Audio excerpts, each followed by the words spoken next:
아침에 제가 이제 그 강남갑에 이제 계신 분들이 굉장히 고민하고 있다 이런 얘기 이제 수도 없이 들었어요. 왜냐하면 지금 강남갑의 경우는요. 저는 이제 처음으로 60 넘어가지고 처음으로 제가 강남에 살게 됐어요. 그것도 뭐 제 인생이 이제 여러 가지로 막 이렇게 파란만장해가지고 그래가지고 이제 강남의 분위기를 보니까 우리가 살던 제가 그동안에 이제 멀리서 봤던 이 강남이 아니더라고요. 지금 강남 분들도 허덕허덕 거리고 있고요. 그 다음에 강남도 제가 보니까 제가 사는 아파트처럼 너무나 이렇게 소시민적인 아파트들도 있고 저쪽에 이렇게 빌라들 보면은 아주 그 제가 영등포에도 봤던 쪽방보다는 낫긴 낫지만 여기도 그래도 강남은 강남이구나 뭐 이렇게 생각이 드는 그런 데도 있습니다. 굉장히 복합적이에요. 그리고 강남을 전현희가 나오는데 여기는 굉장히 많이 변했습니다. 그래서 강남을 그냥 내리꽂으면 된다? 이것도 아니에요. 그 다음에 이 강남병 이번에 이제 강남병도 유기준이 동생 유경준이라는 사람을 했는데 사실 이 사람도 좀 아닙니다. 근데 어쨌든 우리는 이제는 뭐 다 말할 것도 없어요. 무조건 통합당을 찍어야 됩니다. 왜?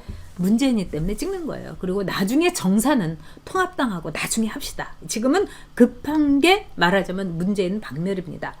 그런데 강남갑에서 나온 사람이 누구냐? 김성곤이에요. 제가 이 사람하고 17, 18대 때 국회에서 같이 했습니다.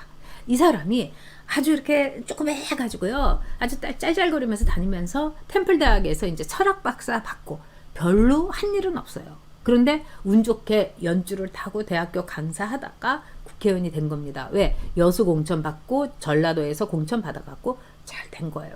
근데 이 사람은 제가 얘기를 그 같은 상임위에도 하고 이 사람 발언 같은 거 쭉 보면 제가 느낀 건데 왜 이 사람에 대해서 제가 관심을 가졌었냐? 김성곤, 이 김태곤, 로버트 김 말하자면은 미국의 CIA에서 근무하다가 그 기밀사항을 우리 그 말하자면 외교관들한테 흘려가지고 미국에서 격리되고 아주 그 구치소에도 있고 고초를 많이 겪었던 사람입니다. 이 로버트 김이란 사람의 동생이기 때문에 제가 관심을 가졌어요. 그리고 로버트 김은 우파 중에 우파입니다. 그래서 박근혜 그 대표 시절에 로버트 김이 와가지고 저기도 배석해가지고 제가 로버트 김의 그 인품, 그 다음에 절절한 애국심 이거를 제가 감동을 했습니다. 그래서 제가 농담으로 아이고 동생분은 민주당 의원이신데 왜 이렇게 어려운 길을 가십니까? 그랬더니 나 걔하고 얘기하기도 싫어요. 그렇게 얘기해서 참 형제간에 그 코모 형제처럼 그 갈등을 제가 볼 수 있었는데 자, 이 김성곤이라는 사람이 어떤 식으로 하고 있는가? 태영호는 강남을 모른다. 그리고 태영호는 북한에서 온 사람이기 때문에 우리하고 너무 다르다. 이렇게 얘기한다고 합니다. 그리고 김성곤이라는 사람이 나는 로버트 김 동생이다. 이제 뭐 그렇게 형님이 좋아하지도 않았는데 그렇게 형님 팔러 다니고 두 번째는 뭐냐? 강남이 그동안 너무 억울했다. 내가 종부세 감면해 주는 거 가겠다. 뭐 강남에 재건축하겠다. 지금 강남의 최고의 화두는 재건축과 종부세입니다. 이걸 해주겠다는 거예요. 여러분 강남갑의 주민 여러분, 김성곤이 그거 절대로 하지 못합니다. 김성곤이가 대통령입니까? 문재인이가 지금 강남 박멸을, 강남을 중하층으로 만들겠다고 지금 칼을 갈고 이를 갈고 온갖 제도와 온갖 법을 다 들이밀고 있는데 어떻게 김성곤이가 이 일을 할 수가 있습니까? 이거는요, 북한에 무슨 유엔에 나와서 북한 대사가 앞으로 내가 김정은이한테 얘기해가지고 북한의 인권 개선을 할 테니까 인권 안에 대해서 모두들 기권해주삼? 이거하고 똑같은 겁니다. 아니 김정은이가 있는데 북한의 유엔 주재 대사가 무슨 인권에 대해서 그거를 앞으로 개선을 시킵니까? 그거보다 더 황당한 것이 김성곤이가 토지 공유제에다가 내 집 내가 사고 팔고 하는데도 돈을 어디서 마련했는지 증빙을 해야 된다는 이 사회주의 정책을 밀고 나가는 문재인이와 그 다음에 토지 공유제에 대해서 거품을 몰고 있는 민주당 출신인데 어떻게 강남갑에서 종부세를 내려주고 재건축을 추진을 해주고 어떻게 이걸 합니까? 혹시라도 강남갑에 있는 분들이 그래도 집권당에 있고 이번에 4선 되고 5선 되니까 뭐 종부세도 좀 해주고 좀 강남에 좋은 일 해줄 거 아니겠어? 바보 되시는 겁니다. 그야말로 호의를 베푸면 호구가 된다고 김성건이한테 표를 주면은 진짜 바보 진상 호구 개 돼지 되는 겁니다. 자, 그러면은 왜 태영호를 뽑아야 되는 거에 대해서, 태국민을 뽑아야 되는 거에 대해서 여러분께 얘기하겠습니다. 자, 태영호는요, 제가 이렇게 굉장히 감동 깊게 읽은 태영호의 증언 3층 서기실의 암호, 아마 강남갑에서도 이 책 읽으신 분 많을 겁니다. 또 제가 이제 강남의 도서관을 가보면 이 책이 대출 불가예요. 뭐 유시민이 책은 막 10권씩도 막 구입을 하는데 이 책은 한두 권밖에 구입이 안 됐는지, 왜냐하면 하도 찾는 사람이 많아서 이 책 같은 경우는 그냥 저기 도서관에 와서 봐라 이렇게 됐을 정도입니다. 물론 저는 이 책을 이렇게 사서 줄치고 마구 줄치고, 책을 사는 이유는 뭡니까? 이렇게 줄치고 할 수 있어서입니다. 그리고 저는 전자책도 읽긴 읽거든요. 그렇긴 한데 전자책을 읽으면 꼭 사랑하는 그 애인하고요 만나지 않고 뭐 맨날 편지나 하고 맨날 이메일만 하고 카톡만 하는 것 같아요. 근데 역시 이렇게 종이책을 읽어야 만나서 이렇게 껴안기도 하고 뽀뽀도 하고 뭐 이런 느낌이 듭니다. 근데 태영호는 이 책에서 뭐라고 얘기하느냐, 내가 개 돼지라든가 이 김정은 체제에서 이렇게 사는 건 좋지만 우리 아이가, 우리 아들 딸이 노예로 사는 거는 나는 원치 않는다. 이래서 아들의 미래를 위해서, 딸의 미래를 위해서 탈출하는 얘기가 적나라하게 나옵니다. 우리가 만약에 북한에서 태어났다면 태영호처럼 그런 마음 먹을 수 있을까요? 북한 외교관, 거기다가 태영호의 처가도 굉장히 번쩍번쩍합니다. 그런데 미래를 위해서, 정의를 위해서, 그 다음에 아이의 미래를 위해서 사선을 넘는 아버지, 저는 그것만이라도 태국민, 태영호를 뽑을 이유가 충분하다고 봅니다. 두 번째는요, 여러분도 잘 아시는 것처럼 태영호가 좌파 아니냐, 공산주의에서 그냥 피와 살을, 뼈를 굵은 사람이라서 이 사람 탈출했다고 하더라도 또 도로 공산당 돼가지고 간첩 아니냐, 뭐 이런 의심까지 하는 분이 있었는데요. 여러분, 태영호가 그 북한에서 태어나고 싶어서 태어났습니까, 여러분? 그가 선택한 체제가 아니라는 겁니다. 오히려 오세훈 선거운동 방해하는 대진년 애들, 얘네들은요 이 좋은 대한민국에서 태어났는데도 김정은이 찬양하고 있지 않습니까? 얼마나 대조가 됩니까?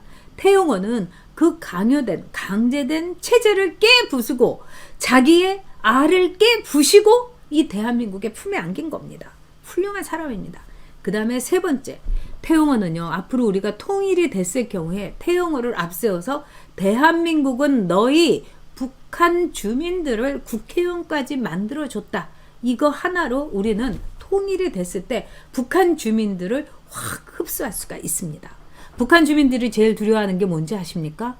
동독의 주민들이 얼마나 삼류 하층이 됐는가를 북한은 끊임없이 말하자면 교화를 시킵니다. 쇠뇌를 시킵니다. 솔직히 말씀드려서 동독이 공산주의 사회에서는 제일 잘 살던 나라였는데도 불구하고 동독과 서독이 통일되고 나서 동독의 많은 여성들은 창녀가 됐고요. 동독의 남성들은 범죄자가 되거나 날품팔이 꾼이 됐습니다. 그런 점에서 통일에 대한 두려움이 북한 주민들에게 있는 거예요. 그래갖고 문제인식의 낮은 단계의 연방제로 통일을 하게 되면은 김정은이 아마 대통령 후보로 나면 김정은이 당선될 겁니다. 왜? 내 자신에 대한 공포 때문에 동독에 대해서 하도 세뇌를 받았기 때문에 김정을 찍을 거예요. 그런데 태영호를 딱 우리가 보이십시다. 자, 대한민국은 이렇게 넓게 태영호란 사람을 국회의원으로 만들어줬다. 우리 로마라는 나라가 얼마나 포용력이 큰 나라인가 봅시다. 에이미 추아라는 사람이 제국에 대해서 얘기를 하면서 역대 제국들은 포용성이 컸다. 그건 미국도 마찬가지입니다. 유럽에서 우리나라 교민들이 뭐 시장도 되고 뭐 연방 국회의원 되고 이거 안 됩니다. 입양아 빼놓고요. 그런데 우리 미국에서는 우리 교민들이 미국에 가서 대통령은 아직 못 됐지만 미국에서 태어나야 됐지만 그러나 연방 국회의원도 됐고요. 그 다음에 시장도 됐고 이게 바로 미국이 갖고 있는 포용성입니다. 그리고 아주 부자도 됐어요.